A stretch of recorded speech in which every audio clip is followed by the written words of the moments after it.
رحمۃ اللہ، مشتاق بھائی کا سوال ہے، دم کرنے کے کام کو پیشہ بنا لینا، جیسا کہ آج انڈیا پاکستان میں یہ پیشہ بن چکا ہے، اور جگہوں پر بھی ہو سکتا ہے ہوگا، لیکن انڈیا پاکستان کے اندر دم کرنا اور اس سے کمائی حاصل کرنا یہ ایک باقاعدہ پیشہ اور کاروبار بن چکا ہے، اور ہے بھی بڑا نفع بخش کاروبار۔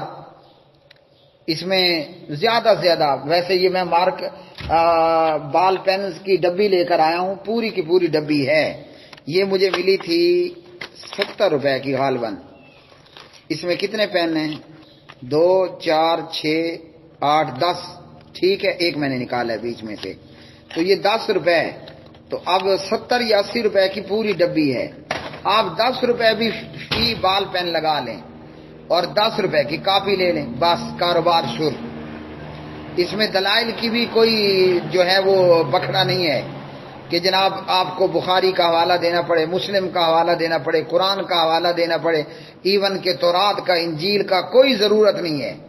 جو مرضی آئے کہتے جاؤ، کوئی پوچھے تو ہاں بھائی کہاں سے لیا، آسان سا جواب ہے، ہم نے تجربہ کیا اور اس کو مجرب پایا، فلاں نے تجربہ کیا اور اس کو مجرب پایا۔ تو بہرحال دم کرنے کا یہ بزنس اور یہ معاملہ یہ باقاعدہ کاروبار کی شکل اختیار کر چکا ہے۔ تو مشتاق بھائی انڈیا سے پوچھتے ہیں آیا یہ کاروبار درست ہے؟ تو جواب ہے کہ اس پر علماء نے یہی بتایا کہ دم کرنے کو باقاعدہ بزنس اور کاروبار بنا لینا یہ کسی طور پر بھی درست نہیں ہے، جو کہ ہمارے معاشرے میں شروع ہو چکا ہے۔ دیوبندی لوگ بھی اس کام میں ہیں اور بریلوی لوگ بھی اس کام میں ہیں۔ اہل حدیث حضرات کو آتے ہوئے کچھ دیر لگی ہے، لیکن اب اہل حدیث حضرات بھی پوری طرح دم کے اس کاروبار اور بزنس میں کود چکے ہیں۔ تھوڑی دیر رکے رہے ہیں، لیکن وہ جو رکنا تھا وہ تھا، کیونکہ کاروبار ہی اتنا نفع بخش ہے، کاروبار ہی اتنا نفع بخش ہے کہ اس میں جناب آمدنی ہے۔ 10 روپے کا بال پین لیں اور 10 روپے کی ایک عدد کاپی لیں، آپ کا بزنس اور کاروبار کنٹینیو شروع ہو چکا ہے۔ اس کے لیے نہ دلیل کی ضرورت ہے اور نہ علم کی ضرورت ہے، اس کے لیے نہ دلیل کی ضرورت ہے نہ علم کی ضرورت ہے، جدھر کا گھڑنتو وہ چھوڑ دو۔ اگلا سوال کا جو ہے وہ اعتراض کرنے والا اگر آپ سے پوچھے کہ جناب اس کی دلیل کیا ہے، تو بس بتا دیں تجربہ ہے میرا یا فلاں کا اور ہم نے اس کو مجرب پایا ہے۔ تو اس کو بزنس اور کاروبار بنا لینا یہ کسی طور پر بھی درست نہیں ہے۔ اور مزہ اس میں کیا ہے کہ جوان لڑکی آئی ہے، پیر بابا اس کا ہاتھ پکڑے بیٹھا ہے، اور یہ باتیں ہوا میں نہیں ہیں، ایک باقاعدہ اہل حدیث بابے کے ساتھ ملنا ہوا، میرا خود کا اپنا، دیوبندی بریلویوں کا تو کیا پوچھنا۔ اس اہل حدیث بابے سے متعلق مجھے پتا چلا کہ وہ لڑکیوں کے ہاتھ بھی پکڑتا ہے، تو میں نے کہا بابا جی آپ ہاتھ پکڑتے ہیں؟ کہتے ہیں ہاں پکڑتا ہوں، ڈاکٹر نہیں پکڑتا نبض دیکھنے کے لیے۔ دیکھا کیسی دلیل دی، بخاری پڑھی، مسلم پڑھی، ابو داؤد پڑھی، کہیں سے کوئی حوالہ دیا؟ کوئی نہیں۔ ان کی دلیل کیا ہے؟ ڈاکٹر بھی تو مریض کا ہاتھ اپنے ہاتھ میں پکڑ کر نبض چیک کرتا ہے، تو لہذا ہم بھی عورتوں کا ہاتھ اپنے ہاتھ میں پکڑ کر ہم جن نکالتے ہیں، ہم دم کرتے ہیں۔ تو یہ کاروبار بنا لینا کسی طور پر بھی درست نہیں ہے۔ ہاں اگر دم کرنے والے کو کوئی پیسے دے تو وہ احادیث سے ثابت ہے، ان احادیث سے انکار کوئی نہیں، لیکن حضرات صحابہ، تابعین، تبع تابعین، ائمہ کرام رحمہم اللہ تعالی رضوان اللہ علیہ مجمعین، دم کے اس کام کو کاروبار اور بزنس نہیں بنایا۔ آج یہ باقاعدہ بزنس ہے، باقاعدہ ایک نفع بخش کاروبار ہے، جس کے اندر بخاری مسلم سے دلیل دینے کی ضرورت بھی کوئی نہیں، جس کے اندر بندے کے عالم ہونے کی بھی کوئی ضرورت نہیں ہے، پرلے درجے کا نکما اور جاہل ہو۔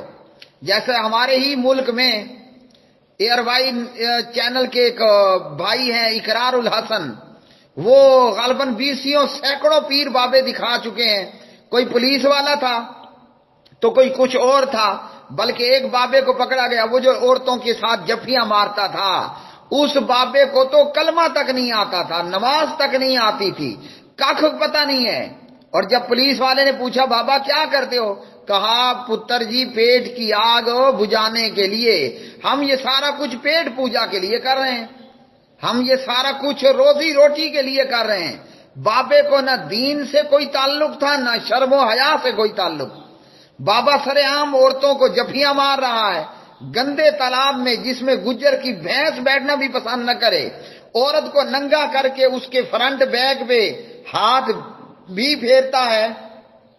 تو یہ ایسا کاروبار ہے کہ نہ یہاں علم کی ضرورت ہے نہ جناب یہاں دلیل کی ضرورت ہے، کچھ بھی نہیں ہے. جتنا دل مرضی آئے گھڑنتو لگاؤ. عامل بابا جتنا پرلے درجے کا جاہل ہو یہاں سب چلتا ہے.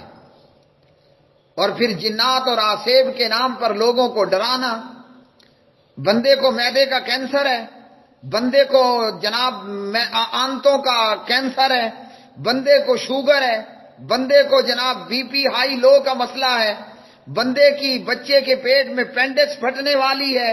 جناب اسی طرح جگر آپ کا کام نہیں کر رہا ہے، آپ مردانہ کمزوری کا شکار ہیں، آپ ویسے جسمانی کمزوری کا شکار ہیں. خواتین کو نسوانی بیماریاں ہیں. لیکن بابے کے پاس گئے، بابے نے کہا واہ یہ کینسر نہیں ہے، یہ تو کینسر ہوتا ہی جنات سے ہے، کینسر تو ہوتا ہی تویزات اور جادو سے ہے.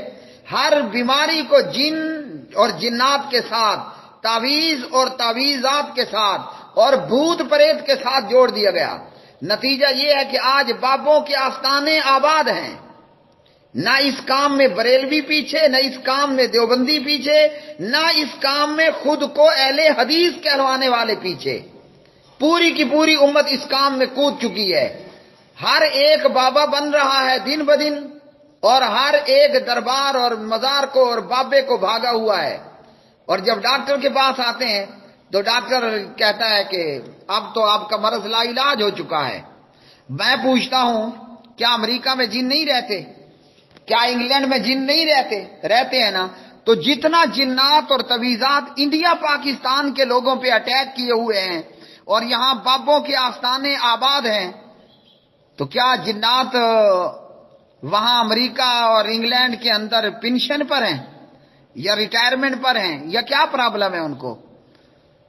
تو اس لیے یہ دم اور اس چیز کو کاروبار اور بزنس کی شکل دے دینا جو کہ آج دے دی گئی ہے، یہ درست نہیں ہے.